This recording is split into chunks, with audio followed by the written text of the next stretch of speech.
Exceptional service to cricket a little later, as two of their closest colleagues and friends are our office bearers, Jim Maxwell and Richie Benno.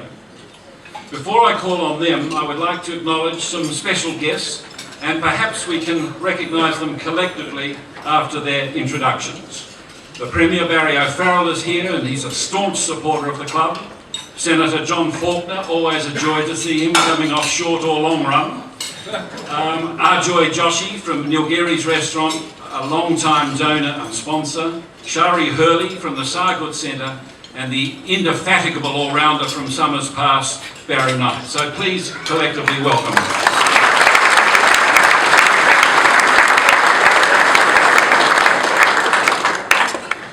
As per usual, we have great raffle prizes, including, of course, time up in the ABC box with Jim Maxwell.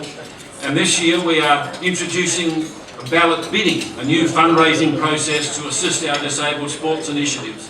But more of that in a moment, although I can draw your attention to the bidding forms which are on each table, so you can have a look at them, and I'll get back to that just a little bit later.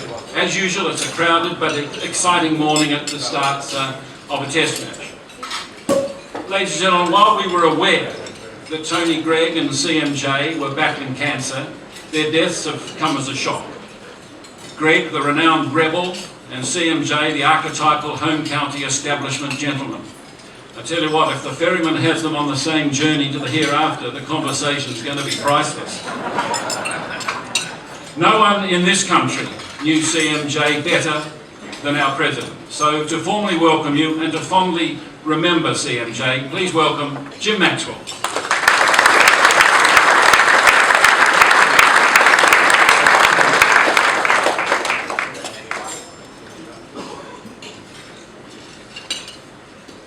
Good morning, everyone. Thank you for being here. I hope you've adjusted to the changed venue. It's only a one-off. We'll be back over there next year where we can house a few more in what should be a rousing year with the Ashes on in Australia. And a big thanks before I talk about anything else to do with the game. To Mike count, I think Mike's up to about 22 years in the chair. I mean, Broadway has its stars, cricket has its heroes, but the primary club has Michael Coward, and we're very lucky to have him.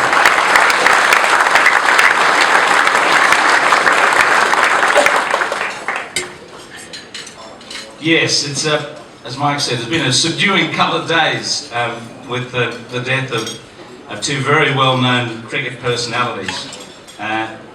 Richie, a little later with Mike, about Tony Greig. I hope you've all brought your broad-brimmed hat along for the day. You should have it anyway, because of the sun that's going to be about at some stage. But on CMJ, I was lucky enough to spend a lot of time with him in a number of places. In the commentary box, without doubt, he had a precise, erudite, a distinctive voice, a voice of the game that rings back to his early days as the BBC cricket correspondent. He came out here in 74 or 5 as a young fella, and I think from then on he always thought, how on earth are we going to get revenge on these Aussies after Tomo and Lilly had nailed England to the mast in that extraordinary series of fast bowling. And when the day eventually came, 86, 7 I suppose, and 85, but more particularly in the 21st century, 2005 and 2009 in the last series here, although he was always wary of the quality of Australian cricket, he took a lot of delight in seeing England exact some revenge for what had occurred on too many occasions for his liking. He had very high values about the game of cricket.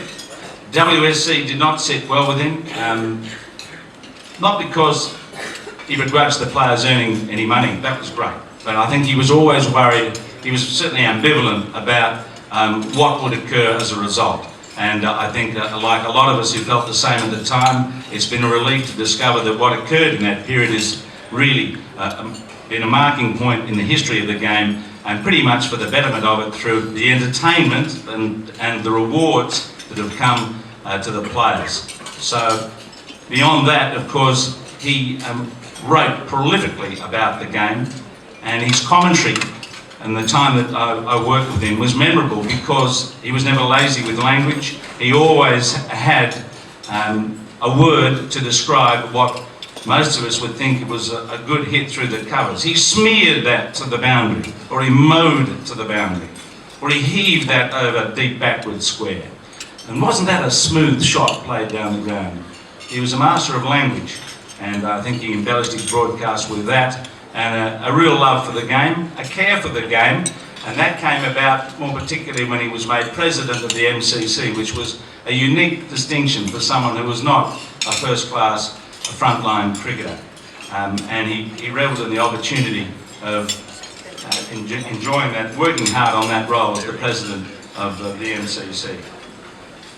Chris, of course, was an interesting character in other ways. Sometimes he turned up to the wrong ground. Sometimes he'd turn up late. In fact, he always turned up late to golf. I had a lot of golfing experiences with him. You may have read some of the lovely pieces that have been written by Vic Marks and Mike Selvey about his forgetfulness.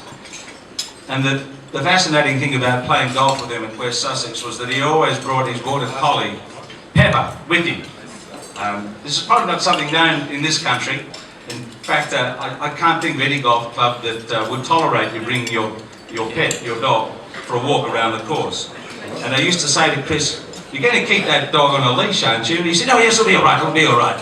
I said, "It's a border collie, it chases things." "Yes, it's fine, it's on leash." And so we go around, and inevitably by about the ninth, the dog had gone.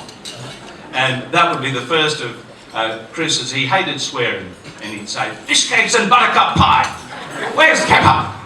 And he used to say that too when he hit one out of bounds or three-putted, but he was delightful company, and it was a thrill actually to go and spend some time with him just 2 years ago, before this unfortunate illness overtook him.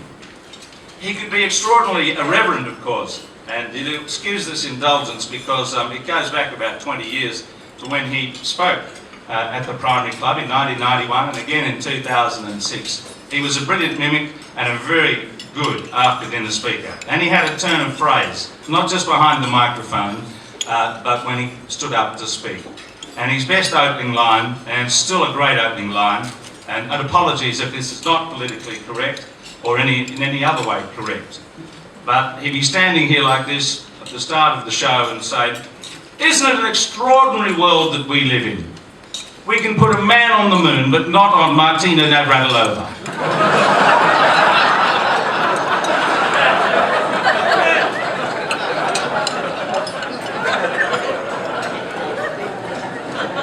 He was brilliant in many ways, and we're going to miss him. I'm going to miss him a lot this year when the test matches are on, and one of the last emails I received from him was that he feared that the rising youth in Australia would knock off England in the Ashes series this year. I hope he's right. It's looking a bit shaky at the moment as we try to work out what is our best team.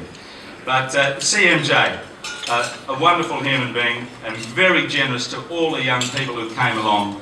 And he remembered well that it was E.W. Swanton, Jim Swanton, who led him into cricket as a writer and anointed him in many ways, and he's done much the same throughout his life in encouraging a lot of young people. So we might just stand for a moment if you would, and remember Chris Martin Jenkins, the Major, as the boys in the box used to call him.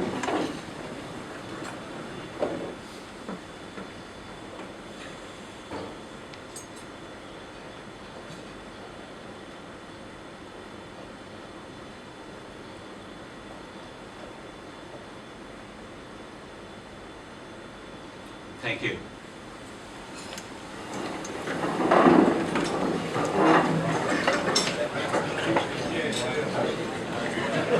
So thanks to many people who have come today, and particularly to the Premier Barry O'Farrell, who has given a $25,000 grant to the running of marathon cricket this year, which is our big event, which will be taking place next door on the 24th and 25th of January.